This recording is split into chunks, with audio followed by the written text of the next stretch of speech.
1편에 이어 2편에서 역사 속 비밀스러운 조직을 네 번째부터 설명하겠다. 네 번째, 장미10차단. 장미10차단은 15세기 초 크리스천 로젠크로이츠가 창립했다.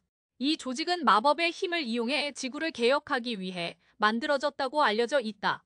2세기 후 조직의 세 가지 강령을 담은 출판물이 대중에게 각인되는 발단이 됐다.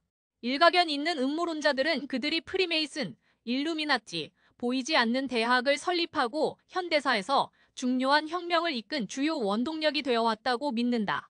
다섯 번째, 빌더버그. 1954년 세계에서 가장 영향력 있는 거물들이 한 호텔에 모였다. 다가오는 해의 전 세계적 의제를 토론하고 계획하기 위해서였다. 그들은 매년 만남을 지속했으나 그들이 이야기한 내용은 절대 밖으로 새지 않았다. 그들은 엄밀히 말하자면 비밀 조직은 아니다. 그들의 존재나 회원들이 문제되지 않기 때문이다.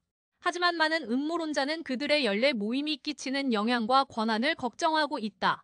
여섯 번째, 시온파. 1920년 자동차 왕 헨리 포드가 소유한 신문사는 시오니정서라는 이름의 러시아 문서를 제인수에 실었다.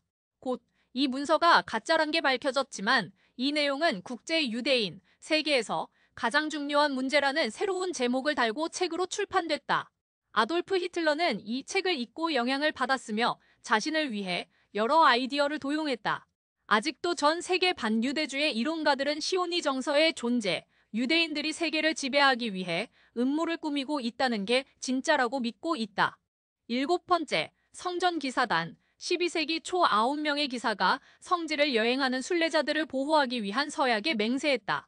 더 많은 기사가 이 조직에 가담했고 조직은 점차 성장하고 영향력이 커짐에 따라 부와 명예, 권력을 축적했다. 대중문화는 그들이 다른 비밀 조직에 돈을 대고 신성한 가톨릭 유물을 보호한 역할을 했다고 묘사했다. 하지만 성당 기사단의 멤버들은 결국 고문받고 처형당했다.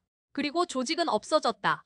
그들이 성괴, 성배, 예수 그리스도의 피를 갖고 있었다는 말에 유력한 증거는 없다.